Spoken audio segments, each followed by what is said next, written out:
2:07. Seguís en la sintonía de Milenio 3, en la cadena SER. 10ª temporada y estamos intentando hacer una introspección en casos tan personales. Un escritor cuyos libros, algunas de sus obras han llevado al cine.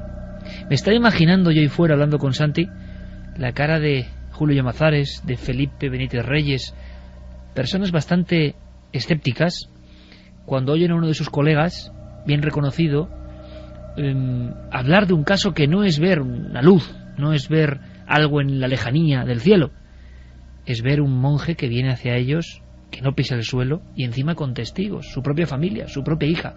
Creo que es una muestra de que a veces pasan cosas incomprensibles. Pero he recordado, y os pido la escucha, y que luego tanto Gonzalo, Santi, bueno, que todos hagamos un poco análisis. Carmen sigue recogiendo casos que llegan y llegan al buzón de Milenio 3, casos de encuentros similares. Qué patrón hay, ¿no? Qué matriz los une. Me gustaría hacer un pequeño bucle casi nostálgico, porque justo ahora hace 30 años, y es casualidad, justo ahora hace 30 años, un diario, un periódico, Pueblo, ni más ni menos, publicaba un caso también muy parecido, en la provincia de Albacete, a estas horas de la noche, en un viaje de madrugada, y lo ilustraba con un dibujo que daba miedo. Creo que era El humanoide de la carretera, el titular. ¿Por qué no viajar, aunque sea por unos minutos, a hace justo ahora 30 años? El periodista que firmaba aquella información y aquella sección mítica llamada OVNI Experiencia, porque entonces se vinculaba todo esto indefectiblemente al fenómeno de los ovnis, aunque en este caso no hay ni luz, ni artefacto, ni nada, solo un ser en mitad de la carretera, era Pablo Torres. Pablo Torres, buenas noches. Hola, buenas noches, Iker. Inolvidable, uno de esos casos extraños, Pablo, donde lo que aparecía no era tanto una luz, un ovni, un objeto, sino la entidad, el ser, lo que fuese en mitad del camino. Sí. Bueno, este fue un caso, es decir, que hace ahora me parece son más o menos 30 años, ¿no? Y previamente nos habían llamado desde la delegación que tenía el diario Pueblo en Albacete. El jefe de la delegación era León Cuenca, y nos llamó para decirnos que tenían un avistamiento en Pozondo, que está más o menos hacia el sur, es decir, o camino de Murcia, en la zona de Gin o Elche de la Sierra, ¿no? Y luego también nos llamó para decirnos que se había producido un caso de contacto de encuentro en la tercera fase, es decir, que son casos realmente raros, es decir, no todos los días hay un encuentro en la tercera fase. Y el caso que titulamos El humanoide de la carretera, pues coincidió con que en La Voz de Albacete estaban también publicando una serie sobre ovnis. El hecho claro es que León Cuenca se fue y entrevistó a la testigo, que era una mujer de unos 50 años, que viajaba, es decir, esa noche, la noche me parece fue el 30 de octubre más o menos, no creo recordar, Entonces viajaba con su hijo y vieron, pues al fondo, es decir, pues una especie de humanoide, es decir, algo que incluso podríamos calificar hoy, si hubiéramos hecho un estudio mucho más profundo, pues como un autómata, un robot que estaba allí. Y fue un caso realmente raro. La mujer quedó muy muy aterrorizada y nos quiso dar pocos datos, pero los datos que nos dio fueron muy muy valiosos. Es decir, no comprendían, no entendieron lo que habían visto, y el terror pues les paralizó, y de hecho la mujer apenas quiso dar datos. Es decir, los datos que ella facilitó pues es que ese humanoide, vamos a llamar humanoide, pues tendría como unos 2 metros de altura. Parece ser que no le vieron manos ni pies, pero tenía piernas, es decir, vete a saber si aquello no era un robot o un humanoide con una escafandra, es decir, no quedó claro, ¿no? Debe ser una experiencia muy traumática para ella, porque pasar al lado de un humanoide o incluso de un autómata, yo creo que tienes una experiencia realmente fuerte, inolvidable y traumática. Pablo, pero hay una cosa muy curiosa también. Esta noche nosotros abríamos con testimonios de un padre y una hija además el padre escritor de prestigio, y que ven lo mismo exactamente. Y tenemos el paralelismo curioso que no es muy habitual. Dos individuos, dos testigos que describían exactamente lo mismo. Lo cotidiano es que sea una sola persona, sí, y más en los casos de tercera fase, ¿verdad? Sí, no, son casos realmente de muy difícil explicación. Es decir, ¿cómo explicas un caso de hace 30 años con un caso reciente? Es algo que cualquier persona normal lo primero que hace es ponerlo en duda. Pero bueno, la gente que hemos trabajado con estos casos sabemos que son casos ciertos y que dejan una huella indeleble en las personas, que hay que prestarles mucha atención y que nos hacen pensar que no estamos solos en el universo. Pues toda una crónica que nos lleva 30 años atrás, una imagen del futuro del pasado. Algún día quizá lo sepamos. Pablo Torres, como siempre, un abrazo muy grande y gracias por estar ahí. Gracias a ti y a tu equipo.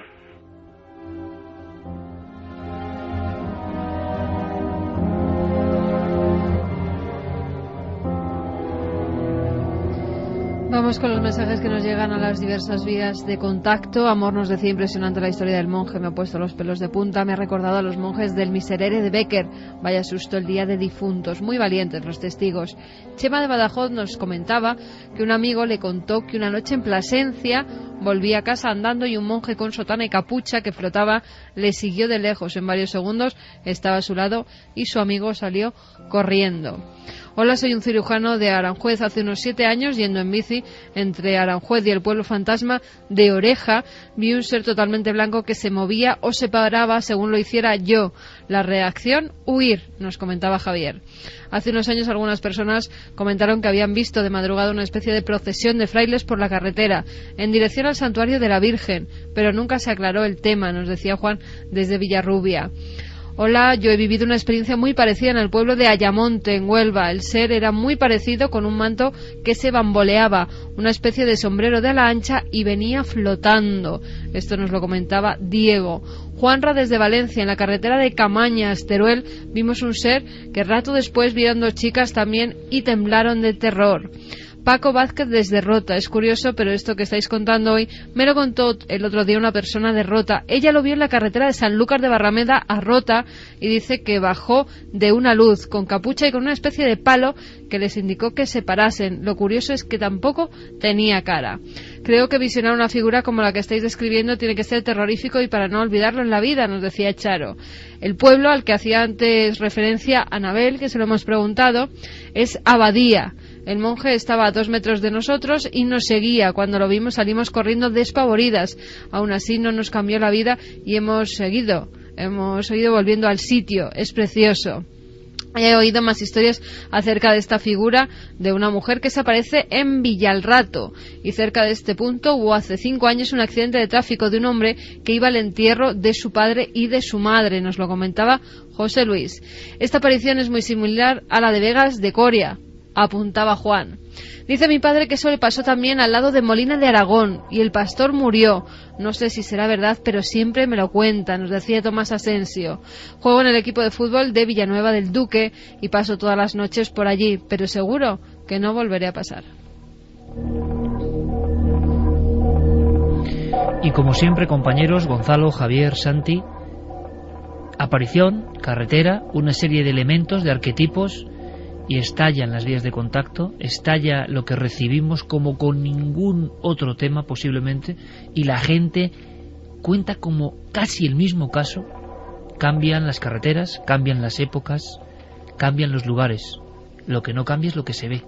Eso da para una reflexión, ¿no? Pues sí, porque ahora hemos tenido acceso a casos españoles, pero te comentaba afuera en el intermedio que yo recuerdo haber leído hace algún tiempo en una publicación extranjera un artículo muy curioso que se titulaba ¿Por qué hay tantos monjes fantasmas? Y es que esas apariciones de ensotanados, de encapuchados, se dan prácticamente en todo Occidente.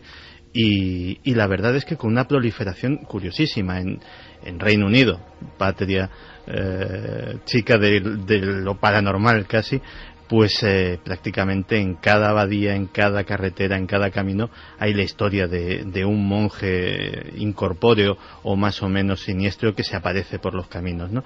Es un fenómeno realmente curioso y la verdad es que hay incluso desde el mundo de la espiritualidad, hay explicaciones que dicen que estos monjes, personas que han consagrado su vida a la espiritualidad y a Dios, incluso se quedan de alguna forma retenidos de alguna forma en la tierra para ayudar a los vivos en su caminar.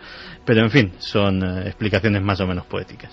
Gonzalo, después de haber investigado muchos casos de este tipo, ver una noche más, y estaremos cerca de la docena, o por lo menos 8 o 10 noches en las cuales hemos visto este fluir de...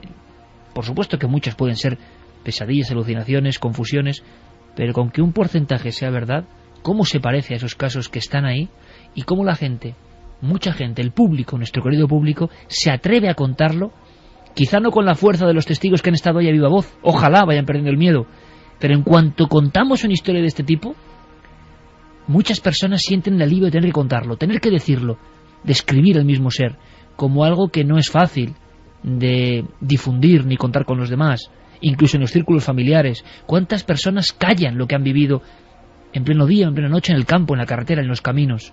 Qué curiosa la historia de este mapa de España paralelo, ¿no? De gente valiente que, con las tecnologías actuales, da el paso y nos cuenta historias. Gonzalo.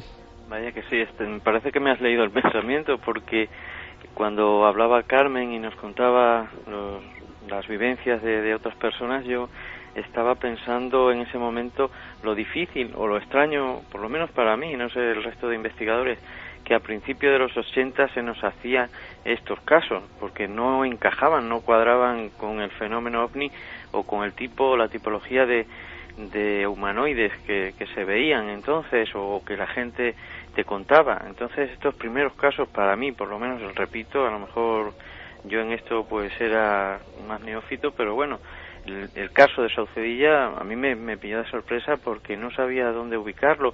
Sí es cierto que había habido avistamientos y muy evidentes y persecuciones, incluso a una anciana, un caso, digamos, un poco rocambolesco, pero una anciana que paseaba por la carretera de Saucedilla, Casa Tejada, y vio una extraña luz en el suelo.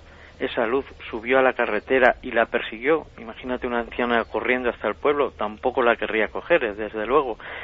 Pero que entonces todo aquello, esos sucesos, luego también la narración de Vegas de Coria, se me hacían sucesos extraños, y que ahora, como bien dices, seguro que con la nueva tecnología y con a lo mejor una mentalidad que va cambiando, se nos desborda. O sea, están sucediendo las narraciones de gente que ha visto esto mismo y no otra cosa, porque es que además los 4 rasgos coinciden.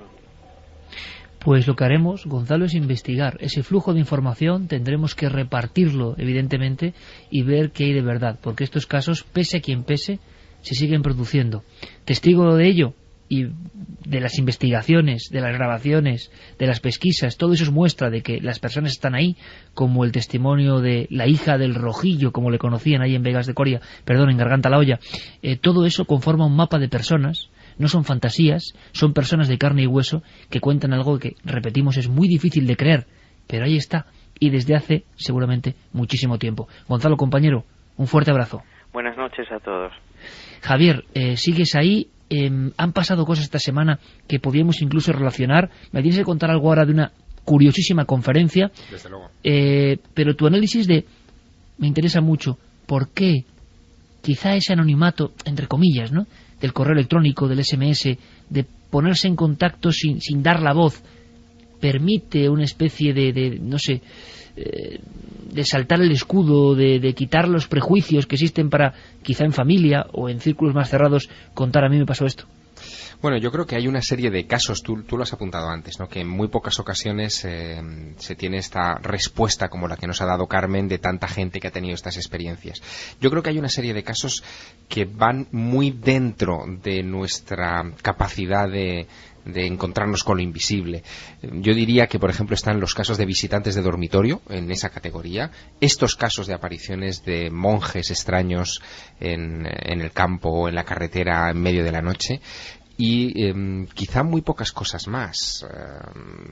¿Qué son? Si son apariciones de difuntos, si son presencias de otras inteligencias, de extraterrestres, si son vinculables al fenómeno OVNI, pues la verdad es que las respuestas no las tenemos, pero sí que hay casos dentro de la enorme colección de incidentes OVNI que están en nuestros archivos que tienen alguna similitud. Yo estaba repasando algunos y hay uno muy famoso en Turis, en Valencia, en el año 79, lo recordarás bien, donde un señor un hombre de campo que tenía que ir a recoger aceitunas en aquellos días, pues el 25 de julio del 79, Federico Ibáñez, con 54 años, se encuentra con dos humanoides de este tipo, más bajitos, de color blanco, no de color negro, a plena luz del día, eran las 11:30 de la mañana, que se introducían a toda velocidad, sin tocar el suelo, como si estuvieran flotando, en una especie de campana de unos 2,5 metros de alto, que inmediatamente se elevó al cielo y se los tragó para siempre.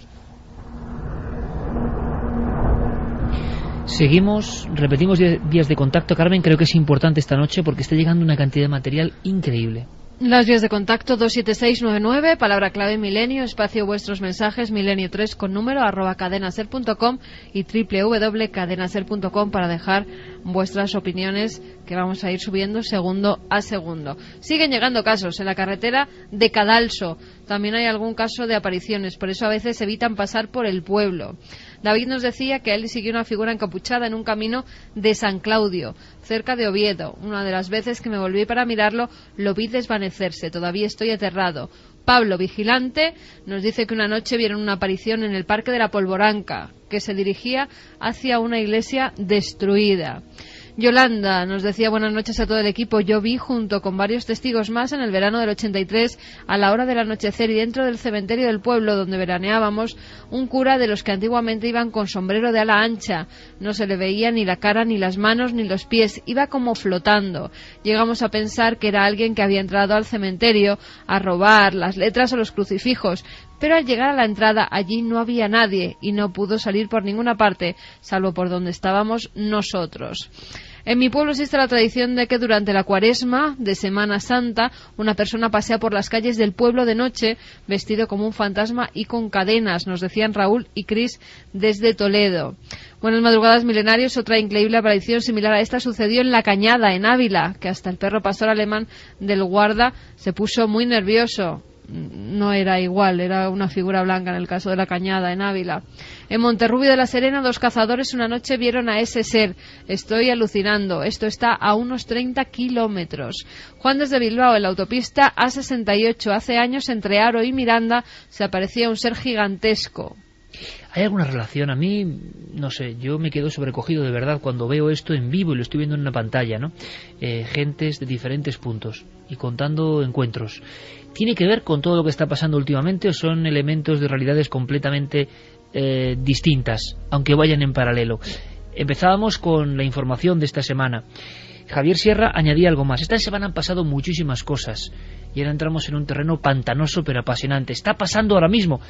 Quizá esta misma noche ocurra uno de estos casos. En algún punto de España, en alguna carretera, alguien vea algo y quizá lo guarde en secreto o se atreva un día a contarlo. Ojalá opte por la segunda opción. Para eso estamos, para contar que la realidad es muy compleja, que estas cosas ocurren, que cada uno tenga su propia teoría, claro que sí, pero han pasado muchas cosas esta semana a nivel científico, conspiranoico, a nivel del espacio, del intento de algo de vida, y Javier Sierra evidentemente quería poner 2 elementos. Me ha llamado la atención Robert Salas y Robert Hastings, y yo quiero preguntarle, Javier, ¿qué significa esto?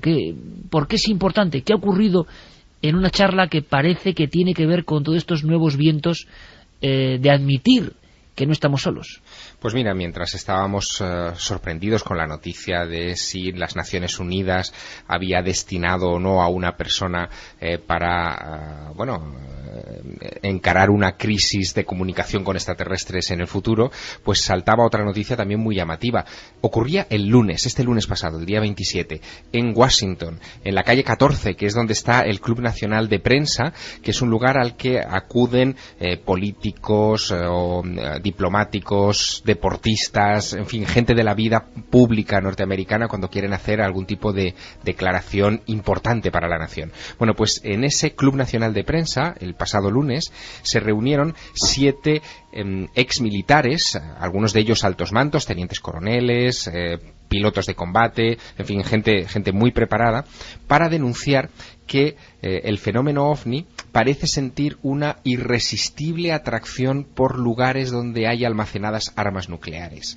A mí esto me llamó mucho la atención porque parece que nos estamos remontando a los primeros años de la era OVNI, a los años 40, finales de los 40, principios de los 50, cuando se conectaba el asunto de los platillos volantes con la guerra nuclear y, bueno, salieron incluso películas como Ultimátum a la Tierra en su momento, de Robert Wise, que escenificaban esa historia. Pero en este caso eran testimonios reales de personas que habían hecho un juramento ante notario con sus testimonios, que se entregó a la prensa en esa conferencia del lunes, y en donde se dijeron cosas muy asombrosas. Por ejemplo, lo que decía Robert Salas, un capitán de la Fuerza Aérea de los Estados Unidos, que el 24 de marzo del 67 pudo ver cómo todos los misiles de la planta que él vigilaba en la base aérea de Malmstrom empezaron a estropearse, se bloquearon, mientras un disco estaba flotando sobre ellos, ¿no? Escuchamos. Recibí una llamada del controlador de seguridad que me decía que estaban allí viendo luces extrañas en el cielo, y sobre lo que informamos pienso que fue muy poco común, pero lo tomé en serio, puesto que estábamos protegiendo armas nucleares. Y es que normalmente realizábamos informes totalmente profesionales. Él llamó como 5 minutos más tarde. Esta vez estaba gritando por el teléfono y diciendo que estaban viendo un objeto luminoso de color rojo. Este objeto tenía unos 30 pies de diámetro. Fue aterrador. ¿Y por qué estas filtraciones ahora, Javier? Ha habido más. Personas que deciden hablar justo ahora, ¿no? Bueno, pues la razón parece que está en la perseverancia de un investigador norteamericano llamado Robert Hastings, que lleva unos 20 años más o menos especializado en el vínculo entre el fenómeno OVNI y bases de almacenamiento de armas nucleares, no solamente en los Estados Unidos, sino en todo el mundo. Y fruto de esa perseverancia, él ha logrado reunir a todos estos militares o exmilitares y les ha convencido para salir a la palestra y hacer esta especie de declaración de intenciones de cuidado, esto es serio, este es un asunto que ha sido silenciado porque todos ellos han hablado de cómo se les pidió después de sus respectivos casos que guardaran escrupuloso silencio sobre lo ocurrido porque afectaba directamente a la seguridad nacional dada la naturaleza de las armas que ellos protegían.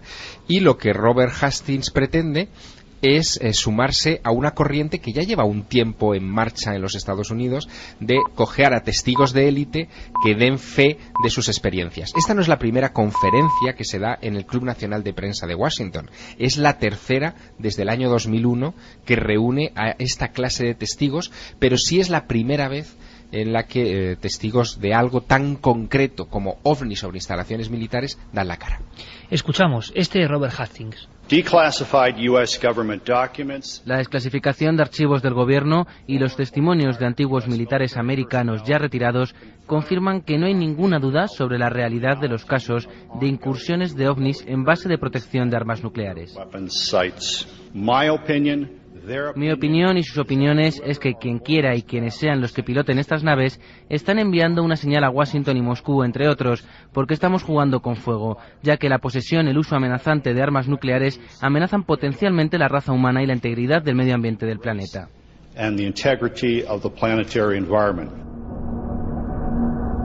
Estas declaraciones, este tipo de manifestaciones públicas, en la semana en que todo el mundo publicó la noticia de que la ONU, digámoslo así, designaba una embajadora de relaciones con extraterrestres, y al día siguiente el desmentido.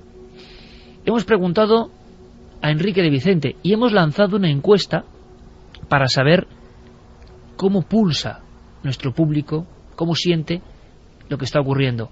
Una pregunta muy clara que tiene que ver con todo esto, y yo no sé cómo está ahora mismo En el nivel de la balanza. ikerjiménez.com pueden votar a esta encuesta. La pregunta es, ¿nos están preparando para la confirmación de la existencia de vida extraterrestre? Pues ya ha votado mucha gente y el 73,9% opina que sí, que nos están preparando para un futuro contacto. 73%. 73,9%. Vamos a ver cómo acaba esto. Quiero la opinión de Santi y la de Javier, pero antes escuchamos pues a un maestro en estas lides, ¿no? Enrique de Vicente, 40 años investigando además las vertientes más conspiranoicas o en la tramoya de esta información. Él fue de los primeros en hablar de maniobras de desinformación en nuestro país y en Estados Unidos, evidentemente. ¿Cómo asimila él el tráfico de noticias increíbles con el tema OVNI o vida en otros mundos de fondo? Bueno, pues simplemente porque fueron unas declaraciones, eso de embajadora de la ONU para el contacto con extraterrestres, fue el comentario que hizo un científico que participaba con ella en una reunión internacional dedicada exclusivamente a este tema. Y aunque se ha confirmado que no ese es el cargo que ocupa, es un cargo similar. Esta científica, esta astrofísica malaya, Mathia Notman, es uno de los astrónomos que han descubierto mayor número de planetas hasta ahora y ocupa el cargo de jefe de la Oficina de las Naciones Unidas para Asuntos del Espacio Ultraterrestre.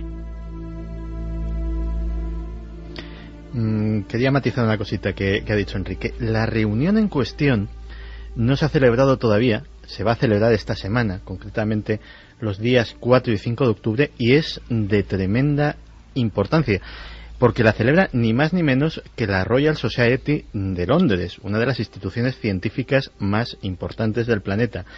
Y es un encuentro que se titula ni más ni menos que hacia una agenda científica y social de la vida extraterrestre.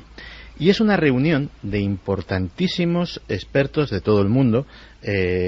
Mathia Notman, que es la astrofísica en cuestión, es una de ellas, pero hay nombres igualmente notables, que incluye charlas que llevan por título estas cosas: llamando a los extraterrestres, o mejor no contestar el teléfono, cuestiones sociales derivadas de la detección de vida extraterrestre. ¿Pueden los estudios de la vida extraterrestre decirnos algo sobre el futuro de la humanidad? Y vida extraterrestre y asuntos políticos derivados para la agenda de las Naciones Unidas. Pero Santi, Javier, por lo tanto, se da una información, no sé si globo sonda o no, un titular mal puesto, no lo sé, todos los periódicos informativos del mundo abren, o por lo menos incluyen en portada con ONU nombra embajadora de extraterrestres, y al día siguiente desmentido, y muchos columnistas, opinadores, nada de nada, como siempre la misma tontería. ¿Qué ha pasado entonces? ¿Qué opináis? Bueno, columnistas que ignoran que Naciones Unidas tiene un largo pasado vinculado precisamente a este tipo de cuestiones, porque ese comité de la ONU al que hacía, o esa oficina de la ONU a la que hacía alusión Enrique de Vicente para asuntos del espacio ultraterrestre, bueno, es algo que existe desde hace muchísimos años. El nombre concreto y original era Comité de la ONU para Usos Pacíficos del Espacio Exterior, y ya en el año 78 tuvo un subcomité dedicado precisamente a la investigación de los ovnis,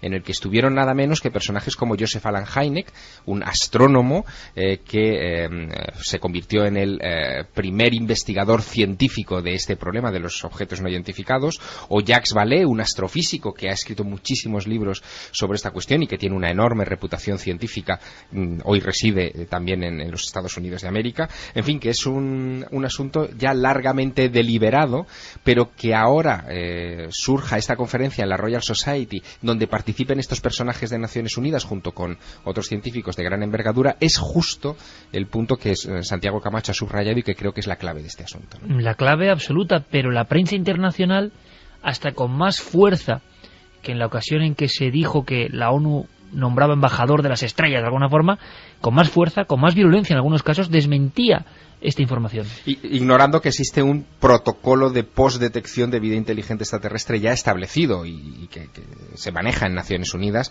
y que establece cómo debe ser ese organismo el que dé la primera noticia oficial de haber recibido señales extraterrestres. Claro, esto ocurre justo cuando salta esa noticia del planeta que antes comentabais, del planeta que se ha encontrado nuevo, el Gliese 581G, que parece que también es el origen de ese pulso láser láser que se recibía hace unos meses y que tiene toda la pinta de ser realmente inteligente.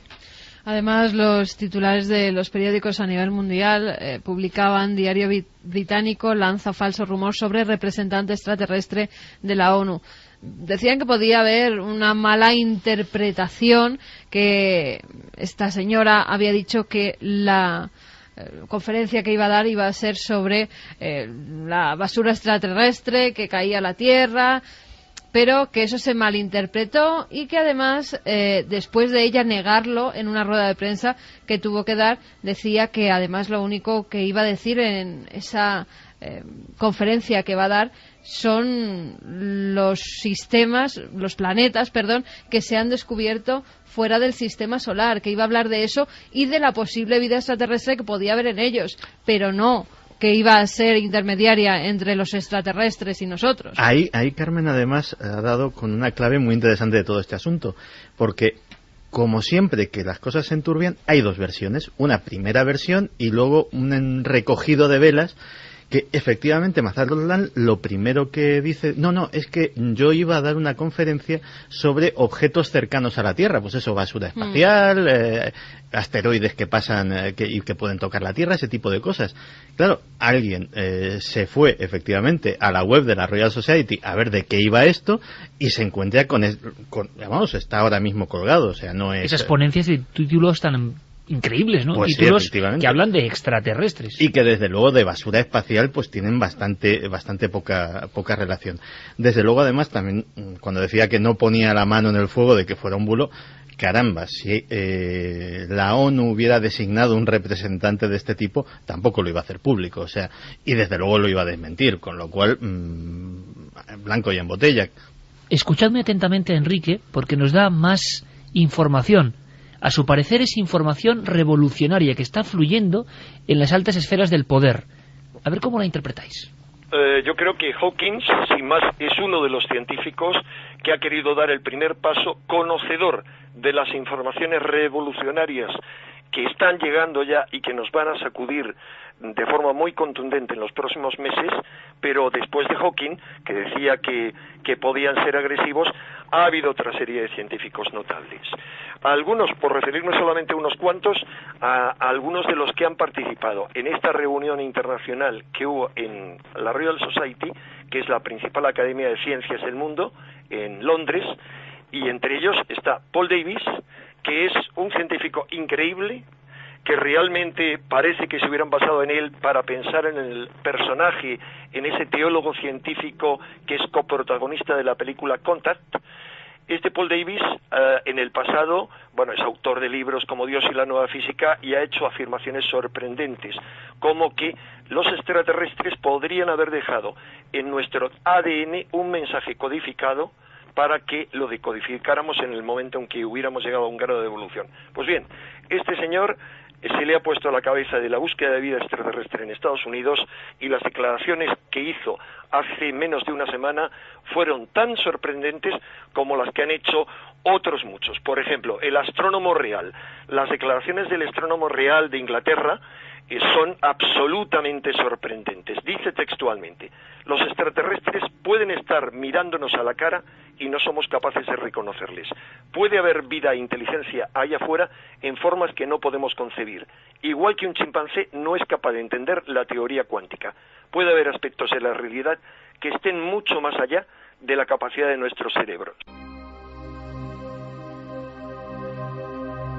Escuchando imágenes. Científicos, astrónomos, personas de renombre que se lanzan a la piscina hablando de extraterrestres que están ya aquí, Javier. Pues sí, y además todo en este marco temporal tan reducido de apenas 10-15 días, ¿no? Que es donde se han ido acumulando todas estas declaraciones. Y todo eso coincide, como recordarás, con esas fabulosas declaraciones de Stephen Hawking de hace muy poco tiempo, donde decía que si los extraterrestres estaban ahí y nos mandaban una señal, casi era mejor no contestarles, ¿no? Eso forma parte también de ese temor a lo desconocido, muy humano por otra parte, quizá a lo mejor no tan científico, o sí, que está dentro de todos nosotros. Pero además desde este año, en todo el año 2010, yo creo que ha sido uno de los que más noticias OVNI a nivel internacional hemos recogido. Además, los gobiernos de numerosos países han empezado a desclasificar también rápido y corriendo, y sin que en este momento nadie se lo pidiera, muchos de esos archivos OVNI. Nos estaban ya preparando desde principios del año 2010 o incluso finales del 2009, y durante todo este año al final ha saltado a la luz ahora porque se han descubierto nuevos planetas donde posiblemente pueda haber vida, aunque sea no como la nuestra, porque ellos, los expertos, los científicos que han descubierto estos planetas, no dicen que se pueda tratar de gente como nosotros, que puede haber vida de otra forma, a nivel casi microscópico, ¿no? Dejadme que añada, porque a mí me sorprende la retahíla de datos que nos cuenta Enrique de Vicente, pulsados, como digo, en esta última semana. Es que hay más para el debate. El actual Carl Sagan, el equivalente a Carl Sagan en Estados Unidos, es el divulgador más conocido y es uno de los descubridores de la teoría de las supercuerdas. Es el físico Michio Kaku. Michio Kaku recientemente en televisión ha dicho que en su opinión y por la información que conoce, los ovnis no solo existen, sino que son extraterrestres. Ha habido un astrofísico chino con 40 años de experiencia, Guan Xichao, que ha ido mucho más lejos, diciendo que tenía pruebas de ello y que además él no estaba de acuerdo con Hawking, y por las evidencias que él tenía, los extraterrestres que nos visitan son amigables y lo lógico es emprender una colaboración con ellos. Javier, Santi, ¿cómo se os queda el cuerpo? Claro, después de toda esta acumulación de gente que, como estos científicos, como el propio Hawking, que empiezan a hablar del asunto como si parece que supieran algo que nosotros desconocemos, yo me encuentro ya a nivel personal una cosa que comentaba hace un rato, ¿no? Hay una famosa librería de internet que cada X tiempo pues me manda sus recomendaciones en función de mis gustos, que son de todo el público conocidos, y de repente esta misma mañana aparece un mail en el que me anuncian un libro que se llama AD, After Disclosure, después de la revelación. Y lo estás leyendo ahora mismo, en tu pequeño... Efectivamente, que además viene avalado pues por personajes tan conocidos de la comunidad del ufológico como el astronauta Edgar Mitchell, Nick Pope, Stanton Friedman, etcétera, etcétera, y en el que los autores básicamente dan una perspectiva de lo que podría ser la sociedad después de que esa verdad sea revelada, y básicamente mantienen que eso va a ser muy pronto, con lo cual ya eso es como una especie de rúbrica a todo este tema, ¿no? Bueno, estad muy atentos sobre todo a ese nombre que ha dado Enrique de Vicente, Michio Kaku. Este es un personaje extraordinario, muy conocido, como decía él, en los Estados Unidos, el nuevo Carl Sagan, pero es que él tiene obra en español, tiene obra traducida. Hay un libro de él que es Universos Paralelos, donde ya especula con muchas de estas cosas, con la posibilidad de vida extraterrestre, con la posibilidad de universos que estén conviviendo con el nuestro llenos de inteligencia. En fin, un personaje con una mente muy abierta, con una formación y unas credenciales científicas impresionantes, y que sorprende que no esté en el lado de los negativistas, que es lo que parece que estamos acostumbrados. Incluso el propio Carl Sagan era un detractor de todo lo relacionado con los ovnis y muy prudente en cuanto a la vida inteligente extraterrestre. Pues por fortuna gente de nivel está hablando, está rompiendo un muro muy sólido, y claro que hay obra de Michio Kaku en España. Creo que algunas están editadas por Atalanta, ¿verdad, Javier? Exactamente. Universos Paralelos. Tú me recomendaste uno de sus libros y hay que decir que es fascinante, o sea que desde aquí lanzamos también, como no, a vuela pluma, esa especie de hoja volandera, esa recomendación. Hay científicos de gran nivel, pero es que esto en España nos cuesta tanto de entender, ¿verdad? Es decir, muchas personas piensan que están completamente alejados y que mencionar extraterrestre o ovni o lo que sea es casi como para santiguarse para algunos científicos. Y ahí fuera no pasa eso, Javier, y tú lo sabes mejor que nadie, que pasas parte del año viajando por Estados Unidos. Es que ahí fuera los científicos de primer nivel pues son más, o muy humildes, no voy a decir más humildes, pero son humildes en algunas concepciones y mucho más abiertos en muchos casos. Bueno, porque hacen un esfuerzo también por divulgar, que eso yo creo que es importante, ¿no? Los científicos de mayor nivel, los que tienen mayores responsabilidades en todos los campos, hacen un enorme esfuerzo por la divulgación porque entienden que es parte esencial de su tarea y forma parte también indisoluble de la financiación que les tiene que llegar para realizar sus trabajos. Aquí en España existe una gran brecha, ¿no?, entre la población, entre los gustos de la población en general y la información que recibe la población en general, la opinión pública, y lo que hace la clase científica. Y creo que esa es una brecha que tenemos que ayudar a destruir, ¿no? Javier Sierra, que te mandamos un abrazo muy grande, que gracias por estar con nosotros y que un beso para toda la familia, ¿eh? Muchísimas gracias. Un besito, Javi. 2:46. Sí, suena por ahí la sinfonía antigua de Alan Parsons, perfecta para saber algo más de ese mensaje, de esa señal que ha llegado. Antes, conclusión de Enrique, estamos siendo preparados, a ver qué opináis, amigos, vosotros, al otro lado, para una gran noticia. Ojalá sea cierto. A finales de agosto, un grupo de astrónomos europeos descubrieron un sistema planetario muy parecido al nuestro, al de nuestro sistema solar, que tiene, por lo que ellos han visto, 5 planetas, pero seguramente otros 2 más. Las órbitas y distancias de estos planetas con respecto a su estrella son muy similares a las de nuestro sistema solar y siguen exactamente las mismas leyes. Y además, uno de esos 7 planetas es el de menor masa conocido hasta el momento, descubierto hasta el momento, y es absolutamente parecido a la Tierra.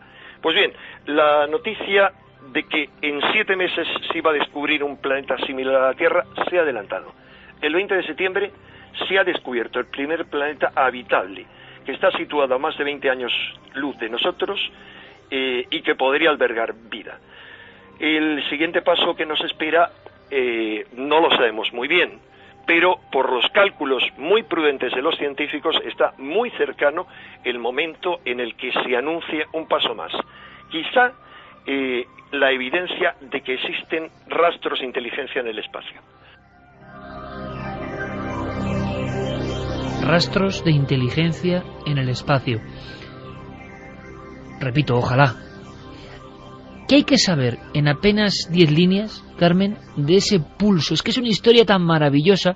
Yo sé que Guillermo León, nuestro querido Guillermo León, ahí en internet a tope, que a veces se adelanta, yo que sé, hasta el más pintado, el amigo Guillermo, relaciona cosas, me escribe emocionado, mira lo que está pasando. Él siempre ha sido un seguidor de la astronomía. Bueno, pues es que esta historia tiene miga. No es recibir una señal así porque sí, que ya es tremendo, sino que hay como algo hasta poético con ese planeta, con ese lugar del cosmos. Cuéntanos.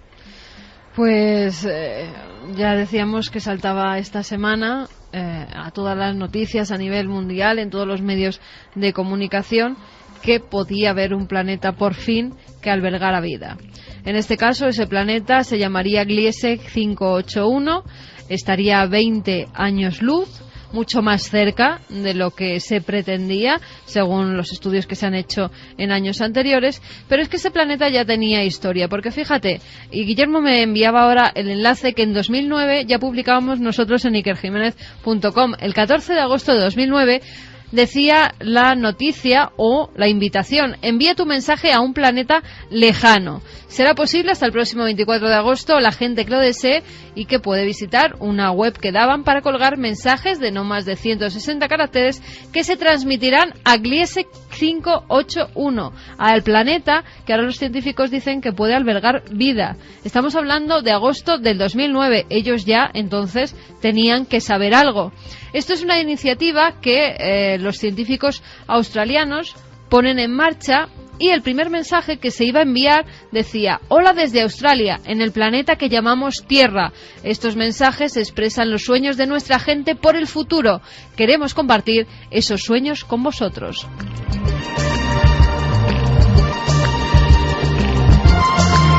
¿Pero hay capacidad técnica de que esos mensajes hayan llegado a ese lugar?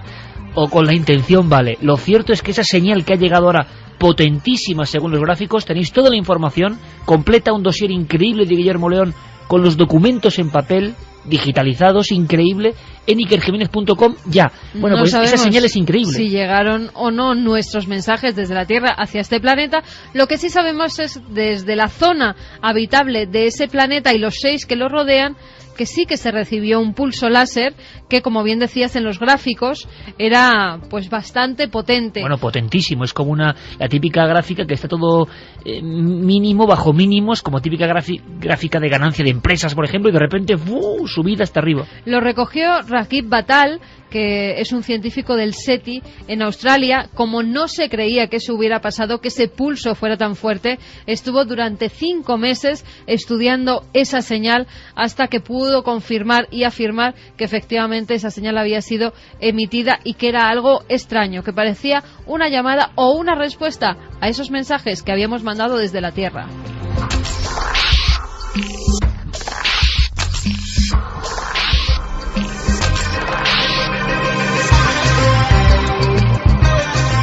Ojalá, Santiago Camacho, ¿verdad? Ojalá esto sea así, porque es el sueño eterno, el sueño de siglos de toda la humanidad, no estar solos en este inmensidad que no entendemos que es el cosmos. Bueno, yo no había escuchado hasta ahora a ningún científico decir que estaba completamente seguro, 100%, de que en ese planeta existe vida. ¿Y lo ha dicho? Y lo ha dicho el doctor Steven Vogt de la Universidad de California, que es el director que realizó este estudio, y ha dicho que está 100% seguro de que existe vida en Gliese 581.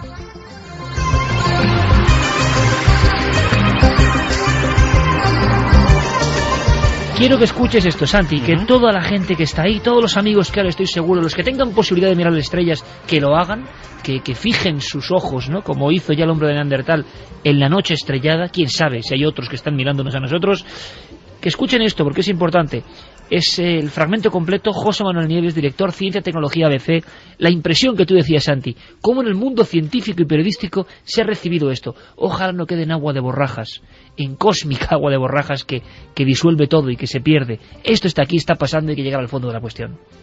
Bueno, pues si ya era alucinante la noticia del hallazgo de un planeta potencialmente habitable, es decir, que está justo en la zona correcta para que haya agua en estado líquido, y es el primero que encontramos en estas características, lo que ha pasado ahora, este nuevo giro de los acontecimientos lo hace, si cabe, más alucinante todavía. Es decir, que este científico, que es un astrónomo reputadísimo, con una carrera intachable, llena de menciones, de premios, es decir, no es ninguna revista ni nada, dice y demuestra y enseña una investigación suya de hace 2 años, es decir, 2 años antes de que se descubriera este planeta, en el que encontró un pico de radio procedente de esa región del espacio.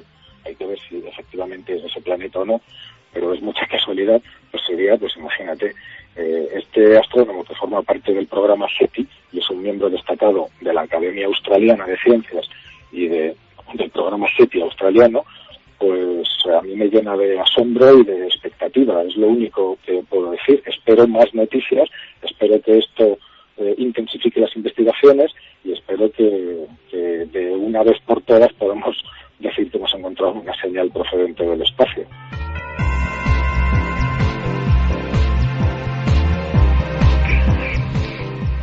Más reacciones. Miguel Gilarte, astrónomo, ¿cómo ha recibido él esta impactante noticia? Bien, bueno, pues hace algún tiempo se descubrió un potente impulso láser que ahora sabemos procede de un rincón del cielo que conocemos con precisión. Se trata de la región celeste que domina la estrella enana roja, la Gliese 581, a una distancia de unos 20 años luz, ¿no? Un año luz equivale a 9,5 billones de kilómetros. Esta estrella más pequeña y fría que el Sol, pues contiene en realidad un pequeño sistema solar. Uno de esos planetas, unas 2 veces mayor que la Tierra, resulta ser hermano a nuestro planeta. Algo mayor que la Tierra, con temperaturas similares, con atmósfera y tiene todas las posibilidades de tener agua. Y ahora un impulso láser que parece proceder de aquella región. Bueno, pues podríamos hablar de una coincidencia, pero ¿y si no lo es? Pues podríamos estar hablando de la primera señal extraterrestre. Científicos españoles hablan de la posibilidad de la primera señal extraterrestre. La gran pregunta, la que viene después, es: ¿se informará si es verdad? desaparecerá porque hay personas a las cuales no les interesa en absoluto que esto se cuente. De pronto los periódicos saldrán con noticias y datos de que nada era real. Las personas hábilmente programadas en ocasiones, aunque crean en la eterna libertad de Internet, serán perfectamente condicionadas para no hacer caso de todo esto. Hombre, yo creo que cada día es más difícil guardar secretos. Incluso si la ONU hubiese designado una embajadora, pues a lo mejor esto es un primer síntoma y luego está el bulo y tal, y los desmentidos y todo este tipo de cosas. Pero según estaba escuchando todo esto, estaba en una reflexión que es que a mí, en las proximidades del 2012, todo esto me da un poco de repeluco. Porque un anuncio como este... Está apuntando la gente. ¿Sí? Las radios de contacto del 2012 lo había apuntado muchísima gente. Es que un anuncio como este es el fin del mundo. Al menos el fin del mundo tal y como lo hemos conocido hasta ahora. Y desde luego sí que coincidiría para hacer el guión de la película de Encuentras Planeta, el planeta se comunica, y precisamente encajarlo en la fecha adecuada. Desde luego el guión de la película queda perfecto.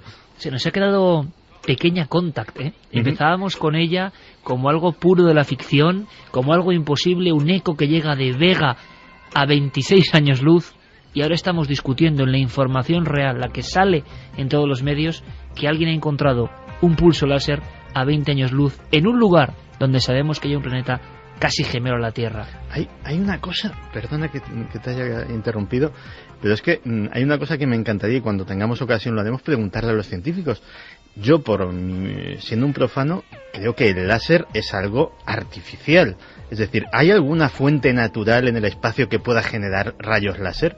Porque yo personalmente lo dudo. Probablemente, ya lo digo, desde mi más absoluto desconocimiento. Pero desde luego ya el mero hecho de que se haya detectado un láser del espacio me parece notable. Nieves hablaba de otra cosa inquietante. Pico de radio. Pico de radio desde el cosmos infinito. Y si esto es de lo que se informa y lo que se filtra, a saber lo que saben ya. Nos decía Raúl, en estos años se está oyendo hablar mucho sobre vida fuera de la Tierra. Tal vez el famoso año 2012 no sea más que el año de un gran descubrimiento, o a lo mejor, ¿por qué no?, es solo una distracción. Josema nos decía, pero es que alguien lo dudaba. Para mí no es ninguna sorpresa. Sé hace tiempo que no estamos solos, y es más, son muchos más que vecinos.